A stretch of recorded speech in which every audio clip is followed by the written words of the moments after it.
যারা বিনা কারণে রোজা ভঙ্গ করে তাদের শাস্তি কি? আল্লাহু আকবার, মাআযাল্লাহ। নবীজি মেরাজের রজনীতে দেখলেন কিছু মানুষ টেনে টেনে নিজের গোশত ছিঁড়ে ফেলছে, হা হয়ে গেছে চেহারা। বললেন এরা কারা? বলছে এরা যারা দিনের বেলায় খেয়েছে, রোজার মাসে যারা দিনের বেলায় ভক্ষণ করেছে, এরা হচ্ছে ওই লোক যারা দিনের বেলায় খাদ্যাভ্যাস ছিল রমাদান মাসে। এটা এত বড় অন্যায়। মান হুরিমা খায়রাহা ফাকাদ হুরিম। রমজান আসার পরেও যে তাকওয়া অর্জন করে নাই, রমজান আসার পরেও যে গুনাহ মাফ করায় নিতে পারে নাই, রমজান আসার পরেও যে মাফ চেয়ে নিতে পারে নাই, রোজা রাখতে পারে নাই, সে চিরবঞ্চিত একজন মানুষ। হ্যাঁ, যদি কেউ অসুস্থতার কারণে রাখতে না পারে, অথবা যদি কেউ সফরে আছে ওই অবস্থায় রাখতে না পারে, তাহলে তিনি অন্য সময়ে এই রোজাটা আদায় করে নেবেন। আল্লাহ তাআলা বড় সহজ করে দিয়েছেন। দ্বীনের প্রত্যেকটা বিষয় বড় সহজ। ইয়াসসিরু ওয়ালা তুআসসিরু, বাশশিরু ওয়ালা তুনাফফিরু। সহজ করে দাও, কঠিন করে দিও না। দ্বীনের বিষয়গুলো আল্লাহ তাআলা বড় সহজ করেছেন। আমরা তো কত খেয়ে কত ভালো পড়ে আমরা রোজা রাখি। সাহাবাই কেরাম রিদওয়ানুল্লাহি আলাইহিম আজমাইন একটা খেজুর খেয়ে, বেজুর সংখ্যক খেজুর খেয়ে সারাদিন মসজিদের ভিতরে কাটায় দিতেন। ওনাদেরকে প্রশ্ন করা হতো, এই যে একটা খেজুর খেয়ে এত কষ্ট করতেছেন, কেমনি কষ্ট করেন?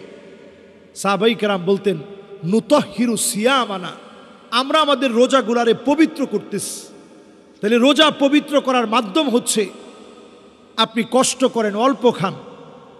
তাসাহহারু ফাইন্না ফিস সাহুরি বারাকাহ, অল্প সাহারি গ্রহণ করেন, এটার মধ্যে বরকত আছে। রোজা রাখার ট্রেনিং দেন। এই রমাদান আসছে গুনাহ মাফ করানোর জন্য। সুতরাং রোজার মাসে যারা রোজা রাখবে না তারা চিরবঞ্চিত, তারা আল্লাহর কাছে ক্ষমা পাবে না, তারা মাহরুম, তারা বিতাড়িত। তারা এই রমাদান মাসে শয়তান বন্দী হওয়ার পরেও নিজের ভিতরকার মানসিক চাহিদাকে কন্ট্রোল করতে পারে নাই, নিজের শয়তানি কুমন্ত্রণাকে জাগ্রত রাখতে রাখতে রমজান পর্যন্ত জাগ্রত করে রেখেছে। এই মানুষগুলো চিরবঞ্চিত। ওয়াযালিকা কুল্লু লাইলা, প্রত্যেক রাতে আল্লাহ রাব্বুল আলামিন তার গোলামদেরকে মাফ করে দেন।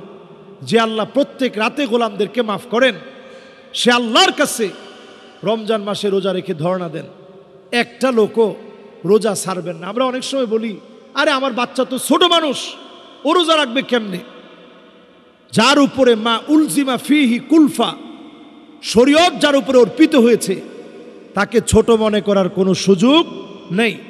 যখন সে বালেগ হয়েছে, তার উপরে শরীয়তের কলম লেখা শুরু হয়ে গেছে, তখন থেকে সে সেটা মেনেই কাজ করতে হবে।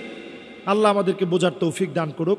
এক ভাই প্রশ্ন করেছেন যে চোখে অথবা কানে ড্রপ দিলে, দাঁত উঠালে, রক্ত পরীক্ষা করলে, ইনজেকশন নিলে রোজা হবে কিনা। খেয়াল রাখতে হবে, যেটা পাকস্থলিতে চলে যায়, খাদ্যের উপাদান হিসেবে যোগ হতে পারে। গলা দিয়ে নামার পরে প্রচণ্ড তিতো ভাব লাগতেছে, এটা পাকস্থলিতে চলে যাচ্ছে। এই অবস্থায় আপনি যদি রোজাদার হন, আপনার রোজাটা নষ্ট হবে। কিন্তু আপনি একটা ইনজেকশন নিয়েছেন যেটা পাকস্থলিতে যায় নাই, শরীরের যে কোনো একটা অসুবিধার কারণে একটা ইনজেকশন নিয়েছেন, এতে করে রোজার ক্ষতি হবে না। কাউকে আপনি রক্ত দিয়েছেন, এতে করে আপনার রোজার ক্ষতি হবে না। রক্ত আপনি পরীক্ষা করার জন্য রক্ত দিলেন, এতে করে আপনার ক্ষতি হবে না। ক্ষতি হবে ওই সময় আপনি যদি কোনো গ্লুকোজ অথবা খাদ্য উপাদান শরীরের মধ্যে প্রবেশ করান, এই কারণে যে রোজা রেখে আপনি দুর্বল হয়ে গেছেন। তাহলে বোঝা গেল যে আপনি অসুস্থ হয়ে গেছেন। তো অসুস্থতার কারণে, দুর্বলতার কারণে আপনি স্যালাইন নিলেন, যেটা পাকস্থলিতে যাবে, শরীরে শক্তি বর্ধন করবে, খাদ্যের উপাদান যোগাবে। এটার কারণে রোজাগুলো নষ্ট হবে। রোজা আপনাকে অবশ্যই পুনরায় রিপিট করতে হবে, কাজা আদায় করতে হবে। তো এই জন্য আমি বলবো, যদি আপনি অসুস্থ হন, শরীয়ত তো আপনাকে সেই সুযোগ দিয়েছে, ফামান কানা মিনকুম মারিয়াদান আও আলা সাফার ফাইদ্দাতুম মিন আইয়ামিন উখার, অন্য সময় আপনি রোজা রাখবেন, এই সুযোগ তো শরীয়ত দিয়েছে। এই জন্য ইসলাম হচ্ছে সহজ।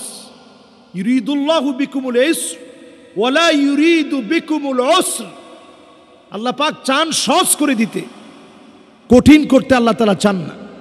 এজন্য আমরা ইসলামকে সহজভাবে উপলব্ধি করব, মানার চেষ্টা করব। আল্লাহ আমাদেরকে তৌফিক দান করুক।